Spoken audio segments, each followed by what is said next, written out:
闽南话眩晕，应该怎样讲？怎样写？黑暗形，内容是从台湾闽南语常用词词典引用，释义：眩晕，眼前发黑，觉得自己或周围的东西在旋转而感到头晕，多因内耳、小脑、延髓等机能障碍所引起。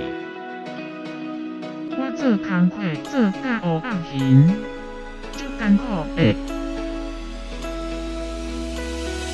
我工作做到眼前发黑，很不舒服。请支持我，点击 subscribe， 然后再单击小铃铛，也不要忘了转发给您的朋友圈。谢谢，请点击下面观看同一系列的影片。